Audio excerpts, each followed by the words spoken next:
우리 이렇게 인사하겠습니다. 성령 충만하십시오. 한 번 더 인사합니다. 주 안에서 행복하십시오. 네. 2018년 대구 서구의 한 도로에서 승객 2명을 태우고 가던 그 택시 기사가 갑자기 심정지가 왔습니다. 그래갖고 심정지가 오니까 운전을 제대로 못하잖아요. 그러다가 결국은 들이받고서야 차가 멈췄습니다. 그런데 이 차를 타고 있던 승객 2사람이 그냥 골프채를 찾아가지고서는 그냥 가버린 거예요. 목격자가 119에 신고를 해서 119에서 와서 병원으로 이송을 했는데 이미 숨을 거두고 말았습니다. 자, 그래서 우리나라에 생겨진 법이 하나 있어요. 그건 착한 사마리아인의 법이라고. 법 이름은 그게 아니에요. 응급조치에 관한 특별법이라고 조성되는데 일명 그게 착한 사마리아인의 이제 법이라는 것입니다. 우리나라에만 있는 것이 아니라 외국엔 이미 서구 선진국에서는 이 사마리아법이 있습니다. 예를 들면 덴마크나 이탈리아는 위험에 빠진 사람을 보고도 그냥 지나친 것이 입증이 되면 3개월 이하의 구류에 처하고 있고, 또 독일과 그리스 등은 1년 이하의 징역, 프랑스는 5년 이하의 징역형을 내립니다. 우리나라는 위험에 처한 사람을 보고 그냥 지나갔다고 처벌하는 법이 아니에요. 어떤 법이냐면 위험에 처한 사람들을 돕다가 잘못되는 수가 있잖아요. 도왔는데 돕는 과정에 돌아갔다든지, 도는데 뭐가 잘못돼갖고 일이 엉뚱하게 흘렀다든지, 그래서 위험에 처한 사람을 돕기 위해서 했다가 일어나는 손해나 이런 것을 어떻게 해요? 보호해주는 그런 법입니다. 약간 좀 다르기는 합니다.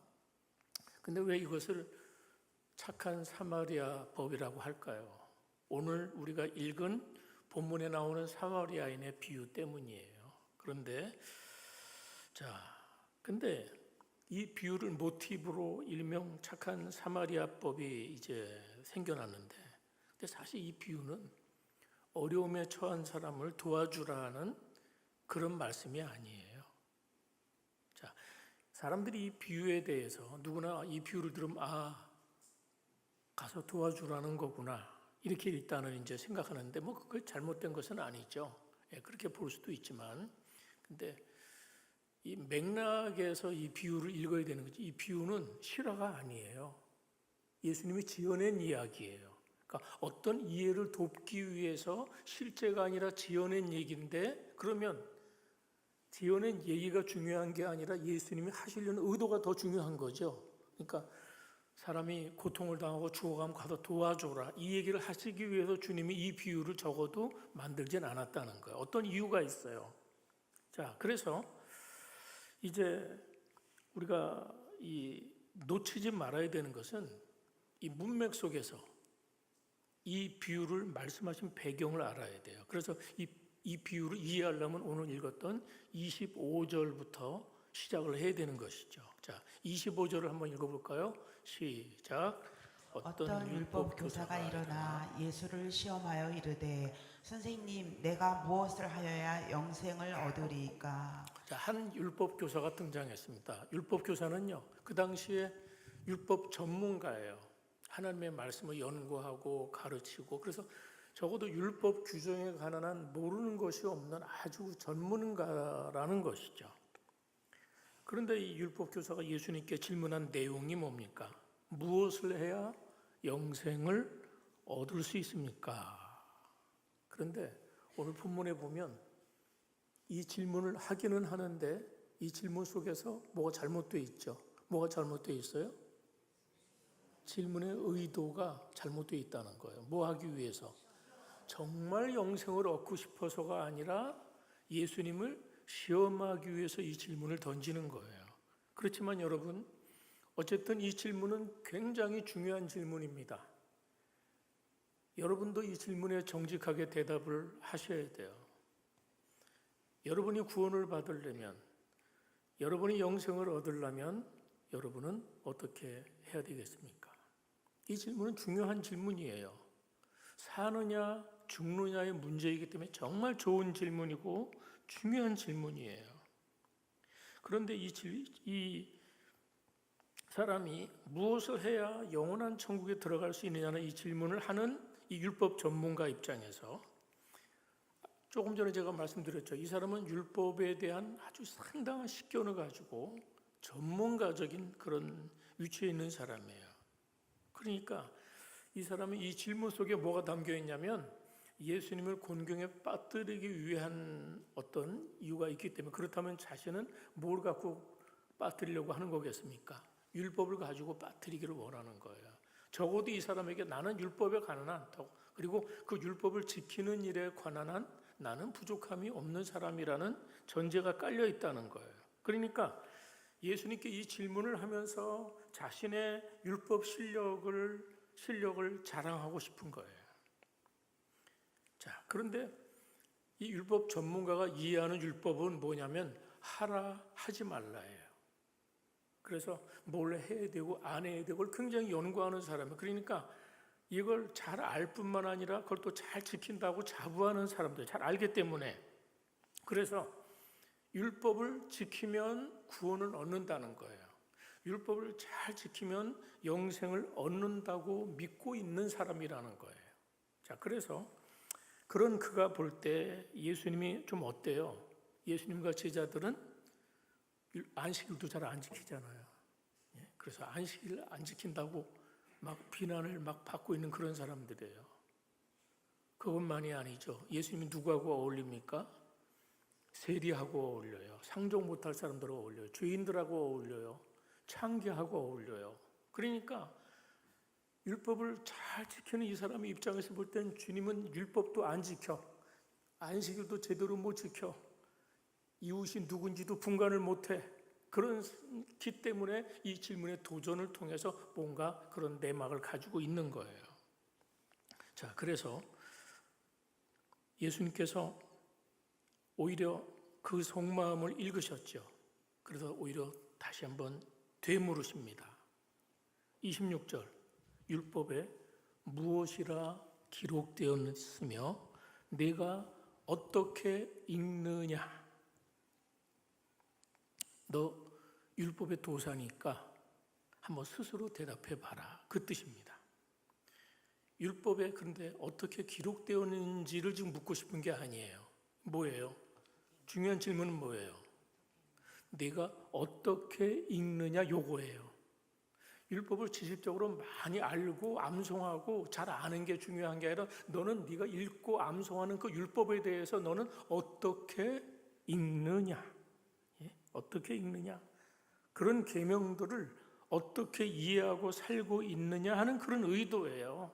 그랬더니 이 율법 교사가 기다렸다는 듯이 속자포로 대답을 합니다. 뭐라고요? 27절 그의 대답을 보십시오. 시작. 대답하여 이르되 내 마음을 다하며 목숨을 다하며 힘을 다하며 뜻을 다하여 주 너의 하나님을 사랑하고 또한 내 이웃을 내 자신같이 사랑하라 하였나이다. 자, 이거는 신명기 6장 5절 그리고 레위기 19장 18절 말씀의 기초에서 청산유수로 대답을 한 거예요. 율법에 대해서 완벽하게 요약을 했어요. 구약 그 많은 율법을 요약하면 하나님을 사랑하고 이웃 사랑이거든요. 거기다가 살을 붙였어요. 마음을 다하고 뜻을 다하고 정성을 다하고 힘을 다해서 하나님을 사랑하라. 이웃을 내 자신과 같이 사랑하라. 참 답이 너무너무 훌륭했어요. 굿! 아주 훌륭한 대답이에요. 자, 그러면 보세요. 주님이 대답이 굉장히 훌륭했는데 주님이 이 대답에 대해서 어떻게 했습니까? 28절 내 대답이 옳도다. 이를 행하라. 그러면 살리라. 그래, 맞아. 그 율법을 지켜 행해. 그러면 내가 영생을 얻을 것이야. 이렇게 말하고 있어요. 좀 대답치고는 굉장히 싱겁지 않습니까? 하나님이 주신 말씀을 그대로 지키면 영생을 얻는다는 거예요. 여러분 이상하지 않아요? 여기서 우리가 이상한 걸 느끼죠. 우리는 구원 얻기 위해서 율법을 지켜서 구원 얻는 게 아니라 믿음으로 구원 얻는 걸 압니다. 그럼 예수님께서 이렇게 대답하시면 안 되죠. 그건 율법을 지켜서 구원 얻을 사람은 없어. 나를 봐라. 내가 길이요 진리요 생명이다. 나로 말미암지 않고는 천국에 들어갈 수 없어. 이렇게 말씀하셔야 되잖아요. 그런데 이상하잖아요. 다 지켜 행해. 그러면 너 영생 받을 거야. 이렇게 대답한다는 거예요. 참 이상하잖아요. 자, 그래서 여러분이 한번 고민하고 이 답을 보셔야 돼요. 여러분 사실 이 친구는 율법 교사는 영생을 몰라서가 아니에요. 율법을 지키면 영생을 얻는다는 걸 아는데 사실 나름대로 자기들은 지킨다고 애는 쓰는데 사실은 영생의 기쁨이 없는 거예요. 자신은 영생에 들어갔고 난 구원받았다. 난 천국 들어간다. 분명한 확신이 있음에도 불구하고 이상하게 그 자신의 삶에는 기쁨이 없어요. 그 주님의 의도는 그런 것도 있죠. 네가 제대로 못 지키기 때문이 아니냐. 제대로 지키면 영생의 기쁨이 너에게 있는 거야 라고 말씀하시는 거예요. 그가 그런 영생의 기쁨이 없는 이유는 더 많은 율법을 알지 못해서가 아니죠. 이미 알고 있는 율법을 제대로 행하지 않았기 때문에 감격도 없고 기쁨도 없는 것이에요. 만약 율법 교사가 주님께서 이렇게 말씀하실 때 자신을 정직하게 돌아봐야 됩니다. 자신을 정직하게 돌아봤으면 주님, 저는 도저히 율법을 제대로 지키지 못합니다. 저는 율법을 온전히 지키지 못합니다. 저는요, 하나님을 온 마음을 다해서 정성을 다해서 그렇게 사랑하지 못합니다. 그리고 내 이웃을 내 몸과 같이 그렇게 사랑하지 못합니다. 그러니 주님 어떻게 하면 좋겠습니까? 그러면 이게 제대로 가는 거예요. 그런데 이 사람은 또 질문을 합니다. 또 질문을 해요. 뭐라고요? 지금 동문서답이 계속되고 있는 거예요. 주님의 의도와 질문의 의도가 다 틀려요. 이런 동문서답도 없어요. 자, 29절 보세요. 이게 중요해요. 시작. 그 사람이 자기를 옳게 보이려고 예수께 여짜오되 그러면 내 이웃이 누구니까? 네, 보세요. 여기 보니까 이 질문은 어떤 의도가 있어요? 자기를 옳게 보이려고 이 질문하고 있어요. 그러니까 어떤 의도입니까? 나는 율법을 잘 지키고 있어. 뭐 이런 의도예요. 그러니까 율법에서 이야기하는 그 하나님의 사랑과 이웃 사랑을 나는 잘하고 있습니다. 그러니까 나 자신에게는 전혀 문제가 없습니다 라고 생각하기 때문에 이렇게 질문을 할 수 있는 거예요. 나야말로 그 영생을 얻기에 합당한 사람임을 보여주고 싶은 거예요. 그래서 이웃이 누구인 줄 묻고 있어요. 뜬금없는 게 아니에요. 왜냐하면 그 당시 유대인들이 생각했던 이웃의 개념을 여러분이 이해하셔야 돼요. 유대인들을 포함한 바리새인이나 율법교사 이런 사람들은 자신들이 이웃의 선을 긋고 있어요. 이웃이 될 수 있는 사람, 될 수 없는 사람. 그래서 그 선을 정해놓고 그 선을 넘어간 사람은 뭐예요? 이건 사랑 안 해도 돼. 그렇게 생각하니까 율법을 다 지켰다는 거예요. 내 이웃을 내 몸과 같이 사랑하는 건 난 다 지켰어. 왜? 내가 사랑해야 될 사람은 한 거예요. 그래서 그 중에 뭐가 있습니까?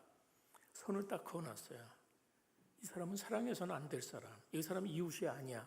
그 사람은 어떤 사람이에요?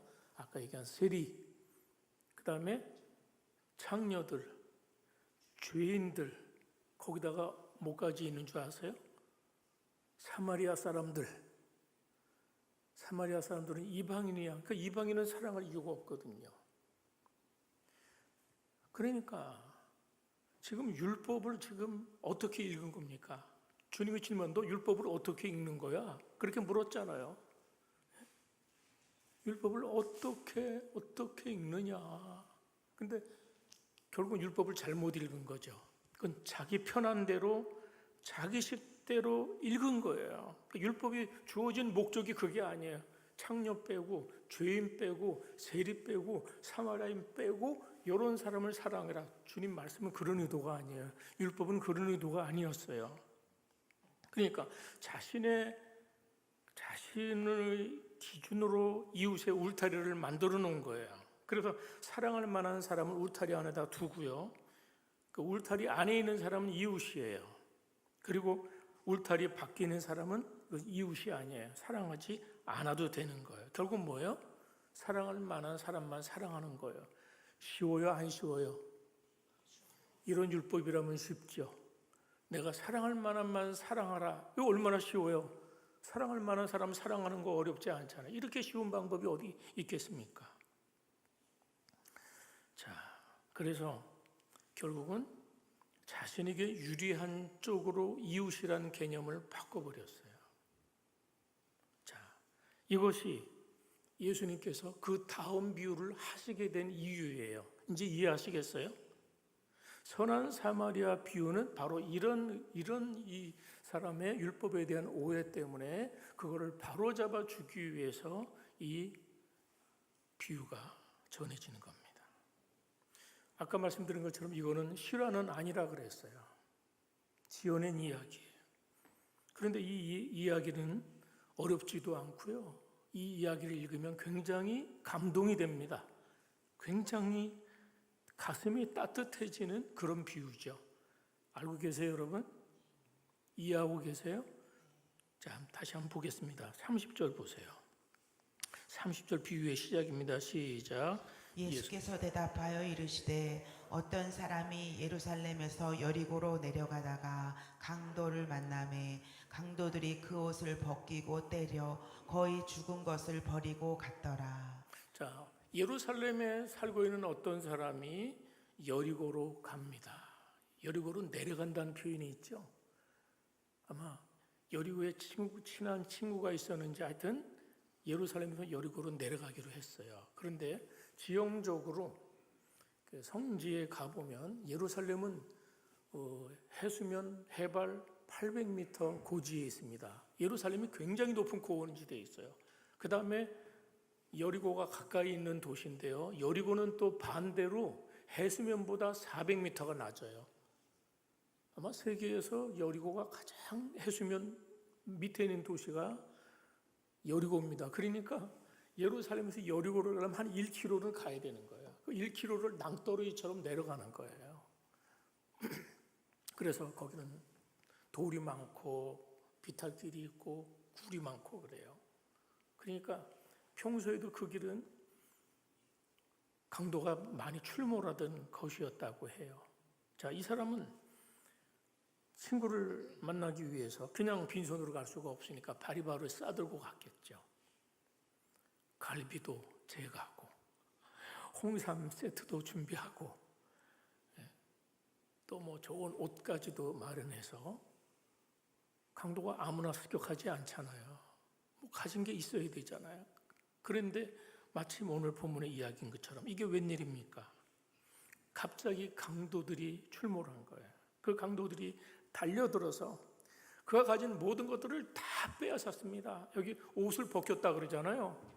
그 당시에는 옷이 돈이 돼요. 지금 누가 강도가 여러분 옷 안 벗기죠? 그 당시에는 옷이 고가입니다. 옷이 굉장히 귀한 거예요. 그러니까 그냥 빨가 벗겼다는 얘기죠. 옷을 다 벗겼어요. 그뿐만 아니라 몽둥이로 때려서 거의 죽게 만들고 그리고 강도들은 사라졌습니다. 죽을 만큼 심하게 맞았기 때문에 이제 스스로는 뭐 움직일 수가 없어요. 다른 사람의 도움이 없이는 어찌할 수 없는 그런 상태입니다. 어떻게 하면 좋겠습니까? 그 당시 뭐 휴대폰이 있어 119 전화할 수도 없고 살려달라고 소리칠 만한 힘도 없죠. 왜? 거의 죽을 정도로 두들겨 맞았기 때문에 소리친다고 또 그 산속에 들어줄 사람도 없는 것이죠. 그냥 죽을 수밖에 없는 비참한 상황에 놓였다는 것을 그림으로 보셔야 돼요. 그리고 이런 상태로 시간이 흘러가면 어떻게 될까요? 네, 저체온증으로 또는 과다출혈로 죽을 수밖에 없는 그런 입장입니다. 그런데 마침 분위기가 반전되죠. 극적으로 두 사람이 지나가는데 또 마침 그 사람이 제사장이에요. 한 사람은 제사장이에요. 희망이 생기지 않겠습니까? 제사장이잖아요. 제사장. 하나님의 일을 하는 제사장이잖아요. 그런데 오늘 성경을 보면 그 제사장이 어떻게 했다고요? 강도 맞는 자를 보더니 어이쿠 놀래더니 길을 돌아서 가버렸다는 거예요. 여기 피해 지나갔다는 말은 의도적으로 맞은편으로 발길을 옮겼다는 거예요. 제사장이 그를 분명히 봤습니다. 그를 봤지만 피했습니다. 일부러 가던 방향을 다른 곳으로 바꿔서 죽어가는 그 사람을 외면했다는 거예요. 또 다음에 한 사람이 또 등장합니다. 그 사람은 레위인이에요. 레위인도 제사장을 도와서 하나님의 일을 하는 사람입니다. 똑같은 사람입니다. 그런데 그도 제사장과 똑같이 강도 만난 자를 보고 의도적으로 피해서 모른 척하고 지나갔어요. 두 번에 걸쳐서 위기를 극복할 기회를 놓치고 마른 것이죠. 제사장이나 레위인이나 사람들이 생각하는 경건한 사람이었지만 절실히 도움이 필요한 사람을 외면했다는 거예요. 저는 사실 이런 말씀을 읽으면 좀 찔려요. 예.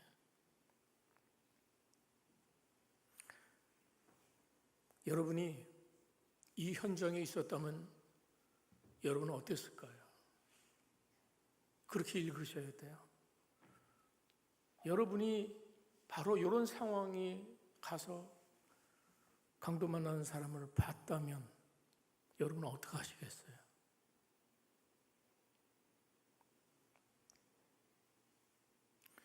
바쁘다는 핑계 있을 수 있습니다.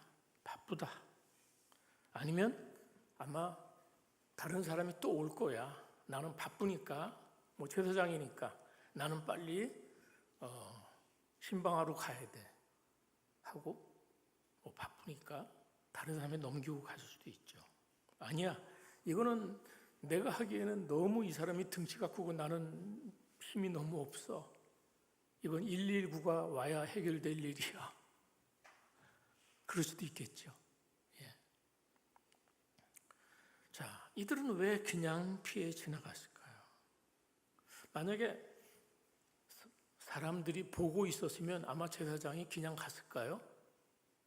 이건 뭐 성경에 안 나오는 얘기인데 한번 추측해 보는 거예요. 만약에 그걸 보고 있는 사람이 있었다면 아마 지나치지는 않았을 거예요. 다가가서 도와주는 척하면서 부산을 떨었겠죠. 여러분, 누구 소독약 없습니까?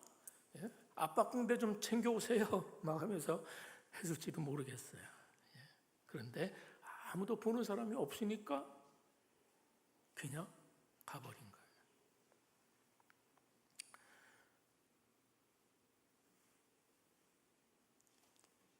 우리는 이 비유를 읽으면서 제사장과 레위인을 쉽게 비난할 수 있습니다. 물론 레위인이나 제사장 입장에서도 할 말이 없는 것 아니에요. 바쁘다는 이유도 있을 수 있고 또 이 사람 도와주다가 어떤 일이 생길지 모르잖아요. 강도들이 숨어 있다가 또 자기를 덮치면 또 내가 죽어요. 그렇죠? 이해가 되죠? 피해 간다는 게 이해가 되는 거잖아요. 비난할 수 있습니까? 또한 더 중요한 것은 율법에 죽은 시체를 만지는 건 부정해지는 일이에요. 그러니까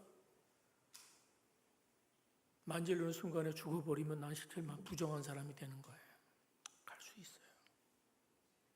그러니까 우리가 종교 지도자로서 자격이 없네. 종교 지도자가 어떻게 저렇게 무관심할 수 있을까? 그렇게 쉬운 일이 아니라는 거예요.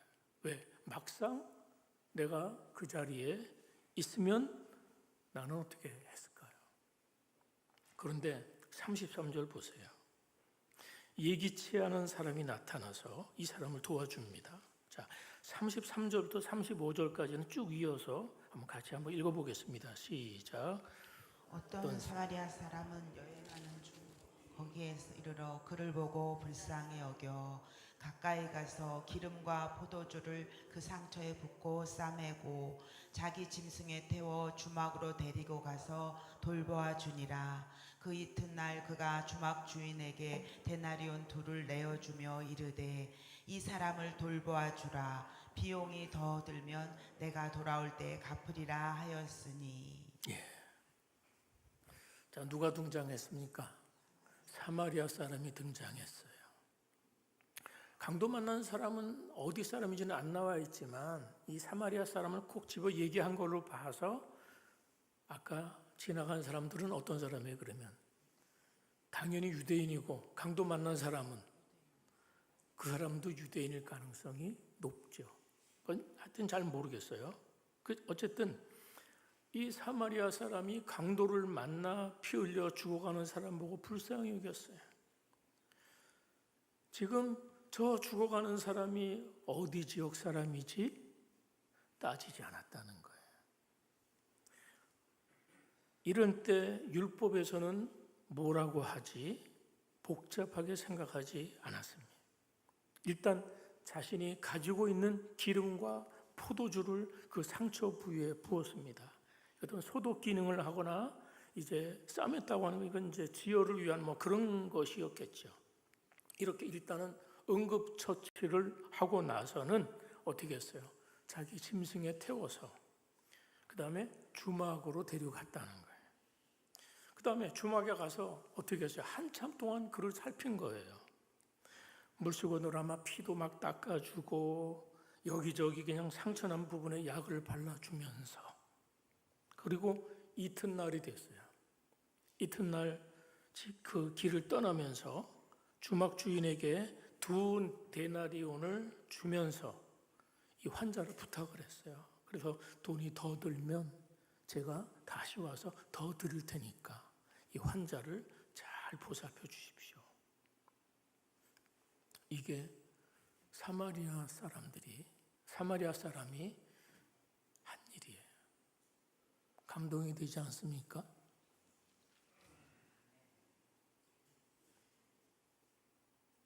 와, 어떻게 이렇게까지 할 수 있죠? 아무리 생각해도 이건 과잉이에요. 그렇죠?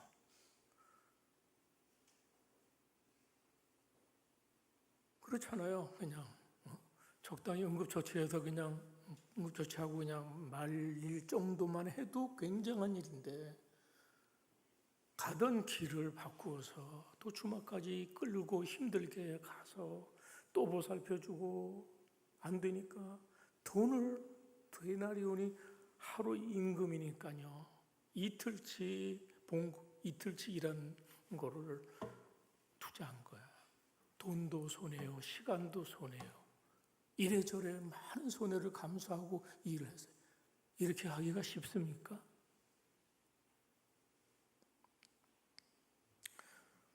그는 단지 율법의 대가도 아니면서 전혀 생면부지의 사람이에요. 자기 가족도 아니에요. 동족도 아니에요. 고향 사람도 아니에요. 따지고 보면 나는 사마리아 사람이고 이 사람은 유대인이에요. 그러면 평소에 감정이 안 좋아. 유대 사람들이 하도 사마리아 사람들을 경멸하니까 굉장히 안 좋은 그 적대 감정으로 살아왔는데 이게 되냐고요. 그런데도 이 사람은 단지 불쌍히 여기는 마음과 하나 때문에 이렇게 했다는 겁니다. 누가 알아주는 것도 아니죠. 다른 아무것도 생각하지 않은 것이죠. 그래서 우리는 이 비유를 생각하면서 정말 이런 사랑을 할 수 있을까? 우리는 고민하는 것이에요. 그래서 오늘 이 비유를 통해서 우리가 그런 교훈을 받을 수 있어요. 주님이 너도 이런 일을 당하면 이렇게 해라 이런 뜻은 아니었지만 정말 어려움 당한 사람을 못 본 척 하지 않는 것 필요하잖아요. 그냥 피하에 지나가지 않고 다가가는 것이죠. 그래서 그 아픔을 이해해주고 싸매주고 또 낫기까지 도와줄 수 있다면 그것이 주님의 참 사랑인 것입니다. 그런데 이렇게 하는 게 쉽냐는 거예요. 제가 쉽습니까? 물론 그렇게 하실 수 있는 분들이 있습니다. 가끔 보면 그런 분들이 있어요. 대단한 분들이 있어요. 이 많은 희생이 요구되고 많은 시간과 물질과 정성이 요구되는데도 불구하고 이런 일을 할 수 있겠냐. 근데 대부분의 사람은 엄두를 못 내는 거예요. 그러니까 엄두를 못 냅니다. 그런데 놀랍게도 이런 희생적인 사랑을 실천하는 사람은 뭐가 있을까요? 손해본 것 같고 희생한 것 같은데 뭐가 있냐면 영생의 기쁨이 있는 거예요. 이해하시겠어요? 남이 모르는 영적인 기쁨을 맛보는 것이에요. 죽어가는 사람을 살리는 기적을 맛보는 것이에요. 그것이 영생의 비밀이고 사랑의 신비인 것이에요. 우리는 살면서 예기치 않은 어려운 일들을 당할 수 있습니다. 우리도 강도를 만날 수 있잖아요. 질병의 강도를 만날 때 있잖아요. 또 교통사고의 강도를 만날 때도 있어요. 저도 교통사고로 죽다가 살았으니까. 지금은 119가 저 시스템 잘 돼서 그냥 사고 나면 5분 안에 오는 거예요. 얼마나 좋아요, 지금. 또 살면서 실직을 한다든지 자녀들이 방황한다든지 그런 인생에는 숱한 예기치 않은 내가 해결하기 어려운 그런 강도들이 있는 것이에요. 우리가 갑자기 도둑이 쳐들어 날 때리고 뭐 이런 강도는 이제 드물죠, 우리나라에서는. 근데 강도 만난 것보다 더 힘든 건 뭐겠습니까? 많은 사람이 내가 힘들고 어려울 때 내 아픔에 대해서 너무 무관심하다는 것이죠. 자, 그런데 누군가 다가와서 그때 도움의 손길을 내민다면 얼마나 눈물 나게 고맙겠습니까?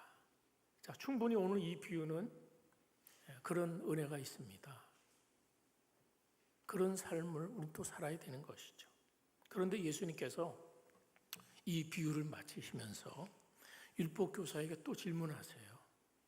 뭡니까? 36절 한번 읽어봅니다. 시작. 내 생각에는 이 세 사람 중에 누가 강도 만난 자의 이웃이 되겠느냐. 자, 여기서 이 율법교사가 물어봤잖아요. 내 이웃이 누구예요? 이렇게 물어봤잖아요. 처녀도스럽게 내 이웃이 누구예요? 물어봤어요. 그랬더니 예수님께서는 그 질문이 잘못됐다는 걸 얘기하시는 거예요. 율법교사는 내 이웃이 누구인가라는 걸 물어봤지만 자기는 그게 중요하지 않아요.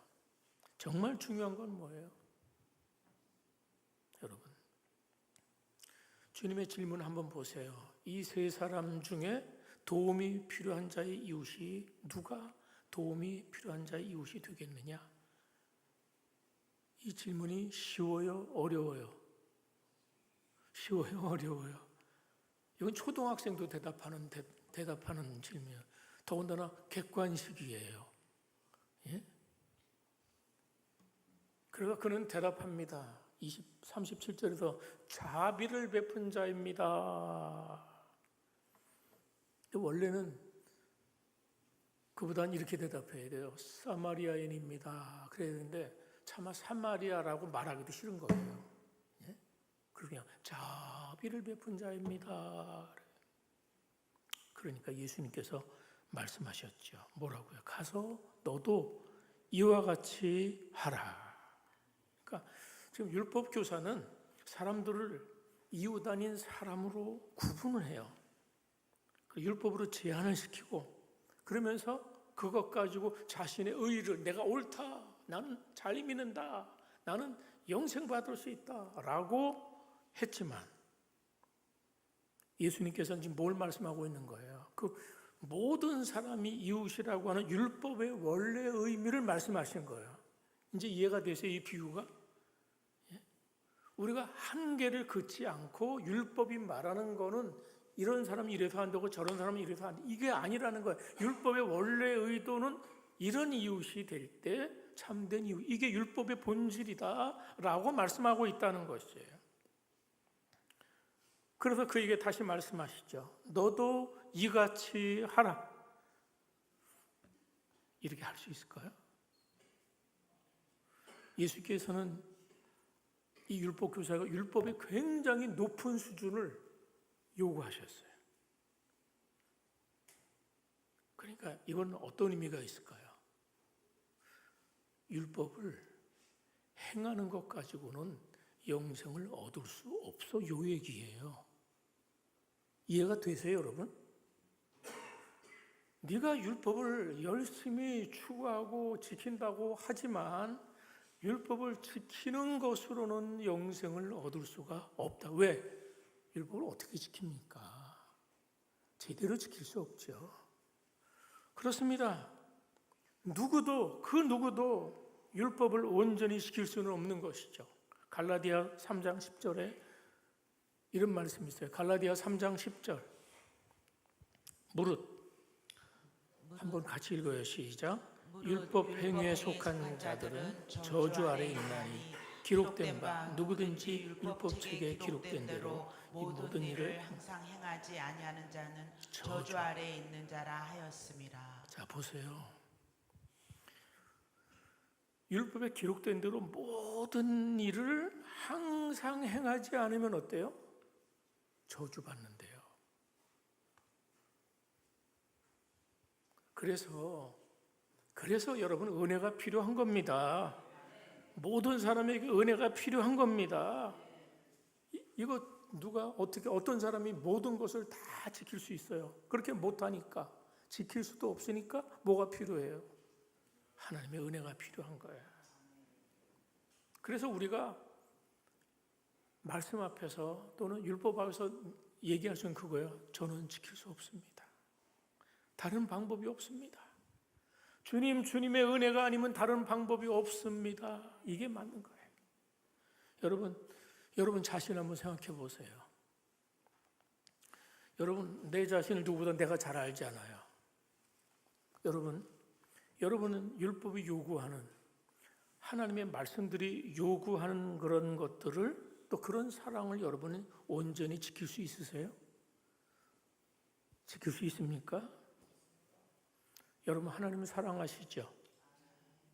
사랑하는데 마음을 다해서, 목숨을 다해서, 힘을 다해서, 뜻을 다해서 하나님을 사랑하십니까? 아멘이 좀 들어가죠? 하나님 사랑하는 건 맞아요. 하나님 안 사랑하지 않나? 하나님 사랑하고 하나님 뜻대로 살려는 그 마음이 있는 건 사실이에요.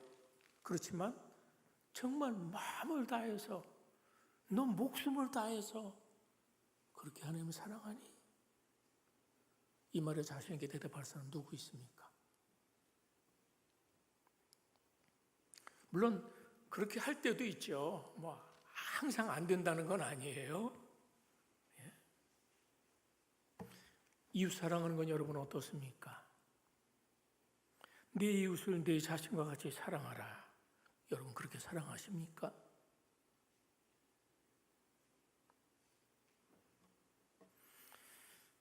우리가 가족 사랑하는 것까지는 할 수 있어요.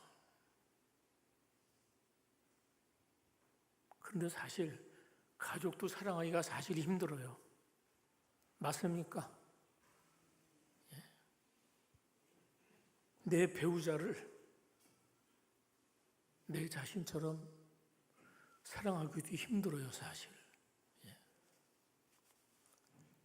자녀도 마찬가지죠. 그런데 내 자녀도 내 배우자도 사랑하기가 힘든데 뭐 이웃을 사랑해요? 참 힘들다는 얘기예요.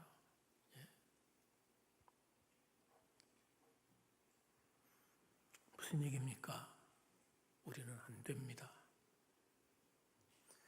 하나님의 기준에 이를 수 없습니다. 하나님의 기준에 이룰 수 없다는 얘기예요. 모든 사람이 죄를 범하였음에 하나님의 영광에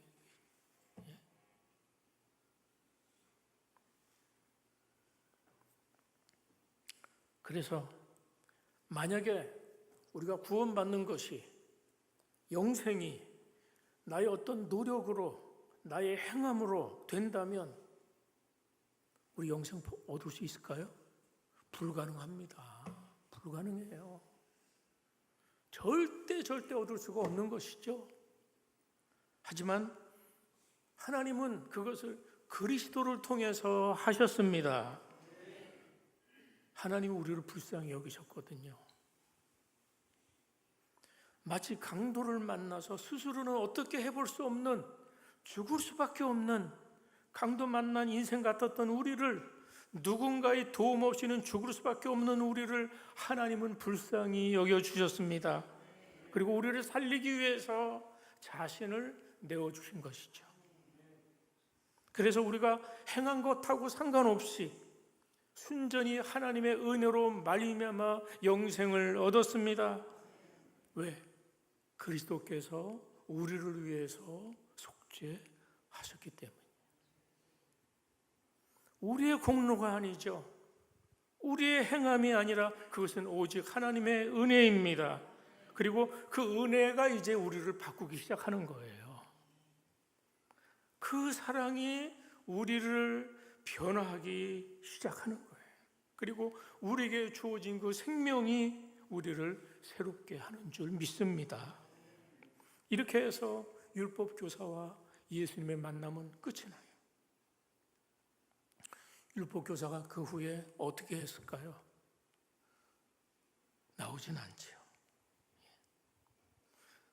이제야 나는 율법을 지킬 수 없는구나 하면서 깨닫고 돌아갔는지, 아니면 계속 자기의 의의를 옳다는 걸 주장하면서 영생과 반대의 길을 갔는지는 알 수는 없습니다. 본문은 말하지 않지만 바꾸지 못했을 가능성이 훨씬 더 큽니다. 자, 뭐가 이런 차이를 만들까요? 그것은 이 질문 때문이에요.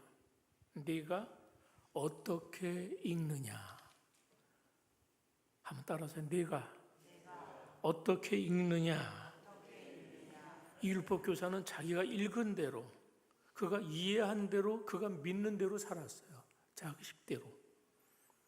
이게 중요해요. 그러면 너는 어떻게 읽느냐?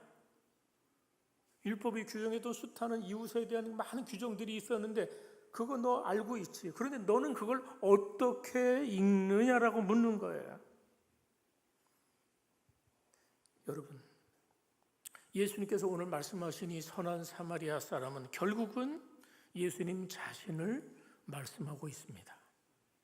우리 인생은 사단이라는 강도를 만나서 피를 흘리고 죽어가고 있었습니다. 그런데 예수님의 긍휼 때문에, 예수님의 사랑 때문에 우리가 구원을 받고 살아나게 됐습니다. 영생을 얻게 되었습니다. 하나님이 세상을 사랑하사 이처럼 사랑하사 독생자를 주셨으니 이는 저를 믿는 자마다 멸망치 않고 영생을 얻게 하려 하심이니라. 이 하나님의 무조건적인 사랑이 바로 우리에게 영생을 선물로 주셨습니다. 아멘입니까? 성도 여러분, 그래서 우리는 예수님이 나의 참 이웃이 되으셨습니다. 여러분 그거 경험하셨습니까? 예수님이야말로 여러분의 참된 이웃이 되십니까? 그래서 그분의 구원의 빛을 바라보면서 여러분 따라가고 있습니까? 그래서 예수님만이 참 길이라는 걸 깨닫고 예수님만이 참된 이웃이라는 이 놀라운 사실을 믿고 경험한 사람들이 어떻게 살아야 될지는 답이 나와 있는 것이죠. 오늘 말씀을 비추어 보면서 우리가 어떤 자인지를 여러분 제대로 볼 수 있기를 바랍니다. 그리고 그런 우리에게 베풀어진 하나님의 은혜가 어떠한지를 우리는 보아야 하는 것이죠. 그래서 우리의 삶에 얼마나 은혜가 많이 넘쳐나고 있는지 그 은혜를 제대로 읽기를 바랍니다. 어떻게 읽느냐? 우리는 은혜라고 읽습니다. 아멘입니까? 내가 사는 것이 은혜입니다. 내 모든 것이 은혜입니다. 우리는 그렇게 읽는 것이죠. 그렇게 읽는 것이죠. 하나님의 은혜를 내 편한 대로, 내 마음대로, 내 기준대로 읽어서 나 정도면 괜찮아, 나는 자격 있는 자다, 이건 착각이죠. 그럼 나에게 은혜가 은혜되지 않아요. 사랑하는 여러분, 내가 어떻게 읽느냐는 이 질문 앞에서 여러분 스스로 점검해 보시기를 바랍니다. 내 의는 없습니다. 주님이 다 하셨습니다. 아무리 어려워도 그래서 주님이 날 위해 죽으셨다는 것만 생각하면 다 해결됩니다. 아멘입니까? 우리가 살면서 어려울 때가 있잖아요. 그리고 그 어려운 사람 돕지 못할 때가 많이 있어요. 사실 어떻게 도와? 뭘 어떻게 도와 사실? 금전 조금 돕는 거는 쉬운 일이에요. 근데 정말 어려울 때 도울 수 없을 때가 있어요. 정말 병으로 죽어갈 때 여러분이 뭘 어떻게 돕겠어요? 어떤 사람이 정말 그 엄청난 금액에 손실 입어서 수십억 부도가 났을 때 여러분 뭘 어떻게 돕겠어요? 그것이 나일 때 어떻게 하겠어요? 그래서 이웃을 돕고 살아야지도 중요하지만 내가 누구인가를 다시 한번 아시고, 그래서 제 결론은 그거예요. 여러분이 어떤 어려움이 있어도 주님이 날 위해 죽으셨다, 그보다 더 큰 위로는 없습니다. 그보다 더한 선물은 없습니다. 여러분이 경제적으로 실패했어도요, 여러분이 뭐 세상에선 뛰어나지 못하고 실패한 것 같아도요, 실제적으로 지금 어떤 어려움이 있는지 모르지만 그 어려움이 있어도 주님이 날 위해 죽으셨다, 그 한 가지 잊지 말기를 바랍니다. 그 참된 이웃 되신 주님을 여러분 붙드신다면 그거보다 더한 영생의 감격은 없습니다. 그거보다 더한 구원의 감격은 없습니다. 그 은혜를 늘 기억하시고 그 은혜에 여러분이 합당하게 반응하시면서 그 은혜를 실천하면서 이웃사랑을 실천하면서 살아가는 여러분 되시기를 축원합니다. 기도하겠습니다.